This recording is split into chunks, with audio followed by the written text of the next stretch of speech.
Champion হওয়ার লক্ষ্য নিয়ে চ্যাম্পিয়ন্স ট্রফি খেলতে যাচ্ছে বাংলাদেশ, প্রস্তুতিতে সন্তুষ্ট অধিনায়ক। আমরা চ্যাম্পিয়ন হওয়ার লক্ষ্যে যাচ্ছি। চ্যাম্পিয়ন্স ট্রফির 6 দলে 12 ক্রিকেটার পরিবর্তন, শেষ দিন নাম প্রত্যাহার মিচেল স্টার্কের। টুর্নামেন্টের শুভেচ্ছা দূত সরফরাজ।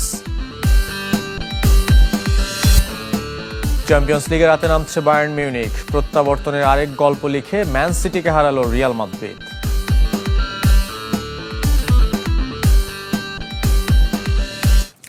শুধু ক্রিকেটের খবর, চ্যাম্পিয়ন হওয়ার লক্ষ্য নিয়ে চ্যাম্পিয়ন্স ট্রফি খেলবে বাংলাদেশ। টাইগারদের শিরোপার দাবিদার ভাবছেন নাজমুল হোসেন শান্ত।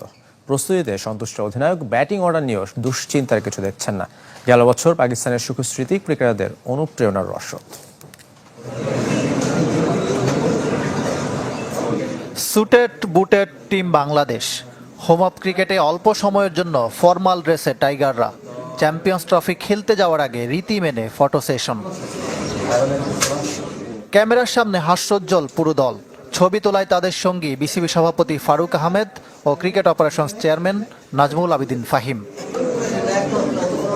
ফটো সেশন শেষে অনুশীলনে টিম টাইগার্স। এদিনও রুদ্ধদ্বার ম্যাচ সিনারিও প্র্যাকটিস।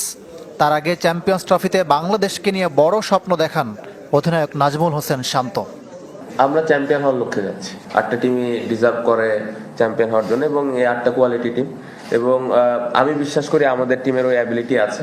গেল আসরে সেমিফাইনাল খেলা বাড়তি আত্মবিশ্বাস দিচ্ছে, তবে আইসিসি ইভেন্টের চাপ ও চ্যালেঞ্জ ভালো করেই জানা অধিনায়কের। 300+ স্কোরই হবে। সো এই ধরনের স্কোর আমরা যদি আগে ব্যাটিং করে অবশ্যই করতে হবে, এবং আমাদের ডিফেন্ড করার ক্ষেত্রেও এরকম দেখা যাচ্ছে যে ডিফেন্ড করা লাগবে। সো 300+ এক্সপেক্ট করতেছি। দুবাইতে এক এক সময় এক এক রকম হয়, বাট স্টিল আমার কাছে মনে হয় 260 to 280 এর ভেতরেই থাকবে। বিপিএলে ম্যাচের পর ম্যাচ সাইড বেঞ্চে বসেছিলেন নাজমুল শান্ত।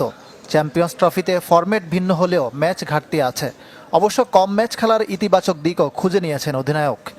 ম্যাচ খেলতে পারি না, এর ভিতরে পজিটিভ কিছু দিক ছিল, যেরকম আমি রেগুলারই এক্সট্রা ব্যাটিং করার সুযোগ পেয়েছি। স্ট্রাইক রেটটা হয়তো ওইরকম আপ টু দ্য মার্ক ছিল না, বাট ওভারঅল যদি রানের কথা বলেন, রান আমি মোটামুটি ভালো করেছি, বাট আমার ক্যাপাবিলিটি, আমি বিশ্বাস করি যে এর থেকে আমি বেটার ব্যাটসম্যান। মুশফিক মাহমুদুল্লাহর অভিজ্ঞতা কাজে লাগবে বলে বিশ্বাস শান্তর, তবে সাকিব আল হাসানের আলোচনা এখন অপ্রাসঙ্গিক তার কাছে। অনেক প্লেয়ার দিয়েছে, অবশ্যই আমরা সাকিব ভাইকে মিস করব, থাকলে ভালো হতো। এই কোশ্চেন আপনারা এই উত্তর অনেকবার পেয়েছেন। সো আমার মনে হয় না যে একটা এত বড় টুর্নামেন্টে যাওয়ার আগে আবার এই প্রসঙ্গে কথাটা বলাটা যৌক্তিক হবে। ভারতীয় দলে জাসপ্রীত বুমরা না থাকায় খুশিতে আত্মহারা নন অধিনায়ক। ইকরাম হোসাইন, চ্যানেল 24, ঢাকা।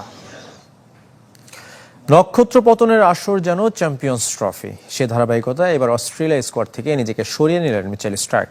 সব মিলিয়ে 12 ক্রিকেটারের পরিবর্তন এনেছে 6 দল। সবচেয়ে বেশি ক্ষতিগ্রস্ত অস্ট্রেলিয়া স্কোয়াডে 5 পরিবর্তন। চ্যাম্পিয়ন্স ট্রফির অস্ট্রেলিয়া দলে এবার যা হলো তা এক কথায় অবিশ্বাস্য। ইনজুরি, অবসর, ব্যক্তিগত কারণে নাম প্রত্যাহার, সবই দেখেছে অজিরা। মূল দলের তাই 1/3 নেই পরিবর্তিত দলে। যে পেস অ্যাটাক ভূমিকা রেখেছিল 2023 বিশ্বকাপ জয়, তাদের কেউই নেই চ্যাম্পিয়ন্স ট্রফিতে। ইনজুরি আক্রান্ত প্যাট কামিন্স, জস হেজিলউডের পর ব্যক্তিগত কারণে সরে দাঁড়িয়েছেন Mitchell Starc. Mitchell Marsh, Marcus স্টয়নিসও ছিটকে গেছেন আগেই। Sean Abbott, Ben Dwarshuis, Jake Fraser McGurk, Spencer জনসনের মতো অস্ট্রেলিয়ার স্কোয়াডে নতুন নাম তানভীর সাংহা। অজিদের নেতৃত্ব দেবেন অভিজ্ঞ স্টিভেন স্মিথ। সব মিলে 6 দেশ বাধ্য হয়েছে স্কোয়াডে পরিবর্তন আনতে। 12 ক্রিকেটার বদলে ফেলতে হয়েছে। অস্ট্রেলিয়ায় 5 ছাড়াও ভারত, দক্ষিণ আফ্রিকার 2 জন করে, ইংল্যান্ড, পাকিস্তান ও আফগানিস্তানে এসেছে 1 পরিবর্তন। ভারতের ক্ষতিটাও কম নয়। World number 1 bowler Jasprit Bumrah আর ওপেনিংয়ে ভরসার নাম যশস্বী জয়সওয়াল বাদ পড়েছেন ইনজুরিতে। এই 2 ক্রিকেটারের বদলি হর্ষিত রানা ও বরুণ চক্রবর্তী। চূড়ান্ত স্কোয়াড জমা দেওয়ার ডেডলাইনে এসে দুঃসংবাদ পেয়েছে আফগানিস্তান। আল্লাহ মোহাম্মদ গজনফর ছিটকে গেছেন ইনজুরিতে। স্পিন বিস্ময়ের বদলি নানগুয়েলিয়া খোরাতে। এক এনরিচ নর্থিয়ের বদলি 2 জন হয়েছেন দক্ষিণ আফ্রিকা দলে। শুরুতে জেরাল্ড কোয়েটসেকে নেওয়া হলেও পরে তারও ইনজুরিতে SA-20 মাতানো করবিন বোশে ভরসা প্রোটিয়াদের। ইংল্যান্ড আর পাকিস্তান স্কোয়াডের পরিবর্তন আগেরটাই। জ্যাকব ব্যাথেলের জায়গায় টম বেন্টন আর সায়েম আইয়ুবের বদলি সৌদ শাকিল। ইনজুরি আক্রান্ত হারিস রোফকে রেখে দিয়েছে ম্যানিন গ্রিনরা। অপরিবর্তিত স্কোয়াড নিউজিল্যান্ডের, তবে লকি ফার্গুসন আর রাচিন রবীন্দ্রকে ইনজুরির ঝুঁকি নিয়েই রেখে দিয়েছে ব্ল্যাক ক্যাপরা। এদিকে নিউজিল্যান্ড আর দক্ষিণ আফ্রিকার পর পাকিস্তান পৌঁছেছে আফগানিস্তান দল। রেদওয়ান শুয়েব, চ্যানেল 24।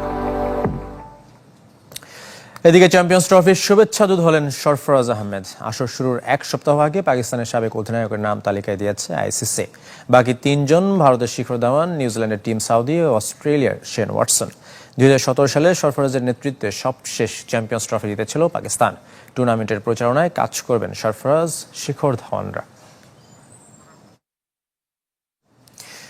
বিদ্রোহী নারী ফুটবলারদের জন্য এখনও দরজা খোলা, তবে তাদের জন্য অনন্তকাল অপেক্ষা করবে না ফেডারেশন। সাফ জানিয়ে দিয়েছেন সিনিয়র সহসভাপতি ইমরুল হাসান।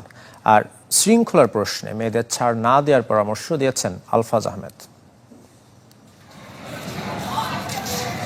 কোচের সাথে দ্বন্দ্বের জেরে এখনো ফেডারেশনের নতুন চুক্তিতে সই করেননি বিদ্রোহী 18 ফুটবলার। গেল এক সপ্তাহে 3 বারের চেষ্টাতেও বরফ গলাতে পারেননি খোদ সভাপতি তাবিথ আউয়াল। সংকট না কাটলেও চেনা রুটিনে ফিরতে শুরু করেছেন সাবিনা সানজিদারা। গেল কয়েকদিন ধরেই জিম করা শুরু করেছেন অনেকেই। আবার বিরতি কাটিয়ে অনেক ফুটবলার সরব হতে শুরু করেছেন সামাজিক যোগাযোগ মাধ্যমে। রিলস আকারে পোস্ট করছেন জিমের ভিডিও। কিন্তু চুক্তি ছাড়া এভাবে নারী দলের ক্যাম্পে আর কতদিন থাকতে পারবেন সাবিনা, ঋতুপর্ণা, সানজিদারা? আমরা তাদেরকে সম্মান দেখিয়ে তাদের জন্য অপেক্ষা করছি, কিন্তু এই অপেক্ষা নিশ্চয়ই অনন্তকাল হবে না। একটা নির্দিষ্ট সময় পর্যন্ত অবশ্যই থাকবে এবং সেটা একটা যুক্তিসঙ্গত সময়ের মধ্যে হয়তো আমরা নতুন ভাবনা চিন্তা করব। কোচ ইস্যুতে নমনীয় না হলে শেষ পর্যন্ত বিদ্রোহীদের ছাড়াই চলার পরিকল্পনা ফেডারেশনের। শৃঙ্খলার প্রশ্নে কঠোরতায় বাফুফের সাথে একমত সাবেক ফুটবলার ও বর্তমান মোহামেডান কোচ আলফাজ আহমেদ। যারা এখন স্ট্রাইক করছে তারাই চাচ্ছে না দেশের ফুটবল এগিয়ে যাক, তাদেরই ক্ষতি হবে এবং ভবিষ্যৎ প্রজন্মের ফুটবলাররা তাদের কাছে কি পাইলো, কি শিখলো, এই জন্য তারাই দায়ী থাকবে। কোনো শূন্যতায় কিন্তু অপূর্ণ থাকে না, শূন্যতা কিন্তু পূর্ণ হয়ে যায়। কারণ তারা কিন্তু আমাদের দেশকে অনেক সম্মান এনে দিয়েছে, তো আমরা তাদেরকে অসময়ে হারাতে চাই না। কিন্তু তারপর একটা কথা বলতে, আসলে ডিসিপ্লিন সব কিছুর ঊর্ধ্বে। দীর্ঘ বিরতি কাটিয়ে 26 ফেব্রুয়ারি ও 2 মার্চ আরব আমিরাতে দুটি প্রীতি ম্যাচ খেলবে বাংলাদেশের মেয়েরা। শেষ পর্যন্ত চুক্তি করলেও ফিটনেস ও অনুশীলনে ঘাটতি থাকায় সে দলে বিদ্রোহী সিনিয়রদের থাকার সম্ভাবনা দেখেন না আলফাজ আহমেদ। যদি ট্রেনিংয়ে নাকে থাকে তাহলে তো কোচ অটোমেটিকই নিবে না, কারণ এটা ইন্টারন্যাশনাল লেভেলে খেলা, আপনি ফিটনেস ছাড়া কখনোই ভালো ফুটবল খেলতে পারবেন না। 24 ফেব্রুয়ারি আরব আমিরাতে যাবে নারী দল। তার আগেই হবে 2 প্রীতি ম্যাচের দল ঘোষণা। জহির সাগর, চ্যানেল 24, ঢাকা। এবার ইউএফা চ্যাম্পিয়ন্স লিগের খবর। রাতে আলাদা ম্যাচে নামছে বায়ার্ন মিউনিখ ও এসসি মিলান। রাত 12:15টায় ক্লাব ব্রুগের আতিথ্য নেবে আতালান্তা। রাত 2টায় সেল্টিকের বিপক্ষে নামবে বায়ার্ন। একই সময় এসসি মিলানের প্রতিপক্ষ ফেইনুর্দ আর মোনাকোর মুখোমুখি হবে বেনফিকা। জার্মান লিগের league leader Bayern Munich champions লিগে নকআউট পর্বের জন্য খেলছে প্লে অফ। তাদের প্রতিপক্ষ স্কটিশ লিগের শীর্ষ ক্লাব সেল্টিক। বায়ার্নকে হুঙ্কার দিয়ে রেখেছেন দলটির কোচ ব্রেন্টন রজার্স। শেষ 16তে নাম লেখাতে এসি মিলানকে পেরোতে হবে ফেইনুর্দ বাধা।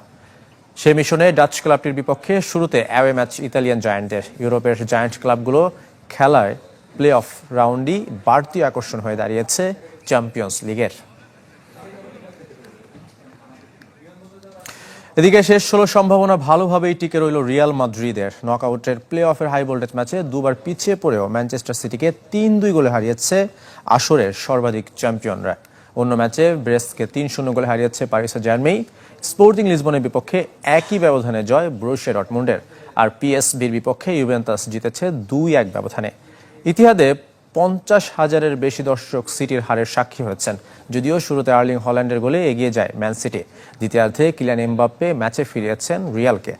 80 মিনিটে পেনাল্টি থেকে জোড়া পূর্ণ করেন নরওয়েজিয়ান তারকা। তবে 6 মিনিট স্থায়ী হয়েছে সিটিজেনদের সেই লিড।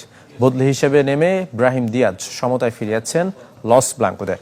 আর ইনজুরির সময় ম্যাচ সেরা ভিনিসিয়াস জুনিয়রের অ্যাসিস্টে জুড বেলিংহ্যাম জয় নিশ্চিত করেন। পরের সপ্তাহে সান্তিয়াগো বার্নাব্যুতে দ্বিতীয়